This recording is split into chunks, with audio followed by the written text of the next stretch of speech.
This is a long cut spring. Visually stunning, right? Well, this is how my cut spring first looked like. So how did I go from this to this to this? In every video, I learn a new skill, and today I'll be learning how to spring a deck of cards. I started off by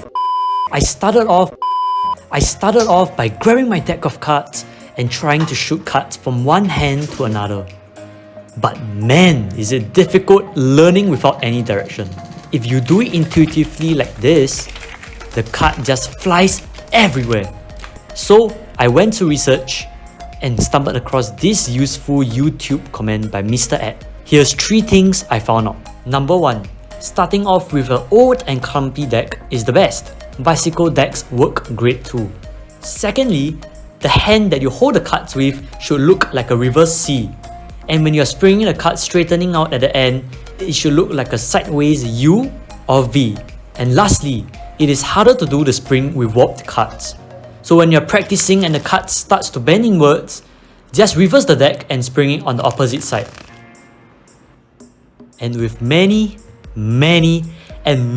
practices later, all these useful tips clicked, and I managed to go from springing sporadically to being able to comfortably spring continuously.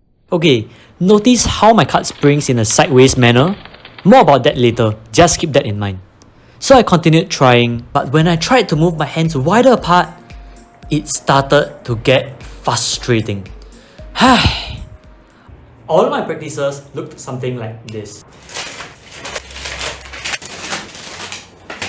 I'm able to do a short spring with no problem. So why is it way difficult to do such a long spring? Every single time I tried, I dropped most of my cards and had to pick up all of it each time. It genuinely felt like I faced a huge hurdle. So the worst part about practicing all this is that each card that you drop every time, you have to pick them up and practice again. Maybe Singapore's weather is just too hot or I'm too unfit. But I swear, bending down to pick up cards each time you're practicing a card spring is a workout in itself, man. Several days later, I managed to do this. Ooh, that was really good. At that moment, I felt so happy that I managed to spring wider without dropping any cards. Nice. But when I looked back at the footage, it wasn't as visually appealing as I imagined. I was just springing at the same distance while moving my hands at the same time. I felt a little down, but it did motivate me to continue practicing, as this was definitely a sign of progress. I started getting curious. How do I even make my cards fly in a beautiful big manner? Okay, remember back when I said how I was springing the cards in a sideways manner? Well, it was because of my grip and hand placement. Springing the cards vertically isn't necessarily wrong. It just feels harder to make the card spring bigger when you're springing vertically compared to when you're springing horizontally. To make my card spring bigger, I decided to spring horizontally by changing my hand positioning and technique. Alright, so as I'm practicing over there, here was my thought process. I didn't want to keep on collecting the cards each time I dropped them. So what I did was to focus on shooting the cards more consistently at a shorter distance first. And as I got more accurate, I decided to increase the distance and bring my left hand down from here to roughly around here. And once I accomplished that, then I decided to focus on bringing my right hand further up. So I got on with practicing.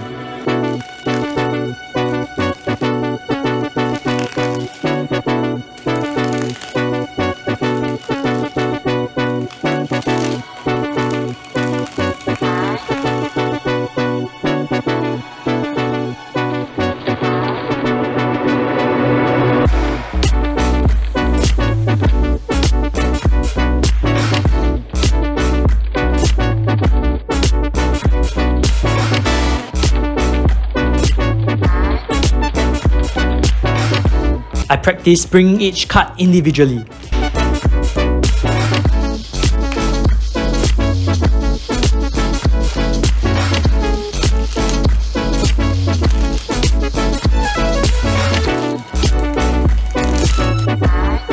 One moment, my card spring looked great. The next moment, my card spring looked not great.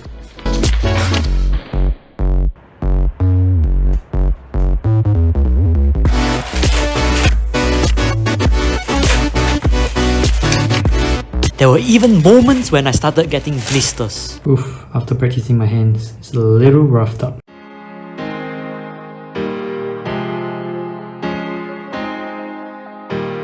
But all these setbacks were not going to faze me. I had already come such a long way.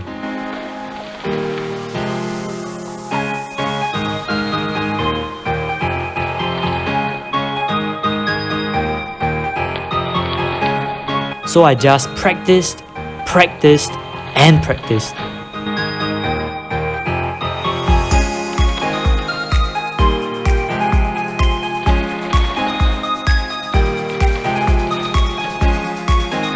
Each time, I got better, even if it was just a little bit more.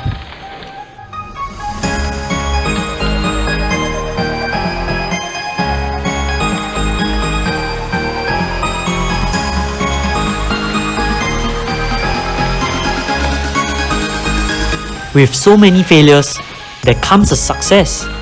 Eventually, right? And yes, it finally did.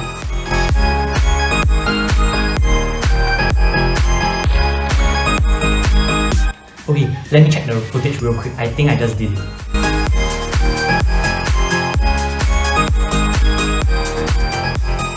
So I just checked the footage and I'm very proud to say that I think I have did it. I'll call it a success.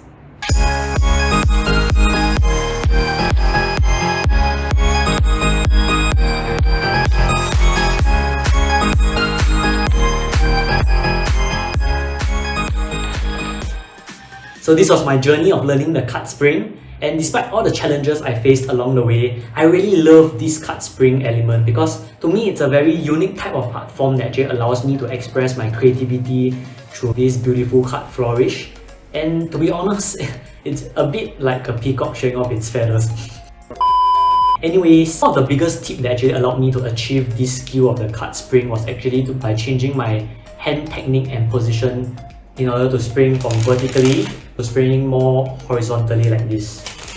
So I actually came across this YouTube video by Jason and Nick Parker, which had 3 insanely useful tips.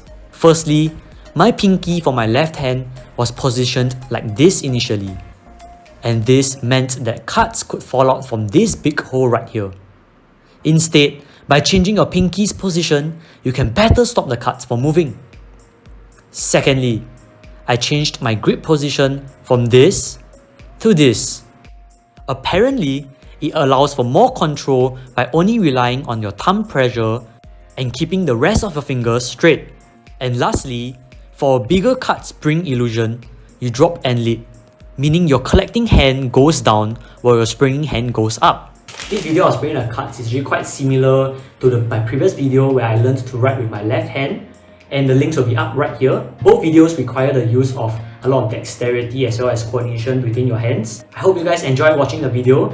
Do comment down below what skill should I learn next, and if you guys liked the video, just give it a thumbs up. See you guys in the next video. Remember to always keep learning, and I'm gonna go perform my cut spring to Elon Musk now. Bye bye!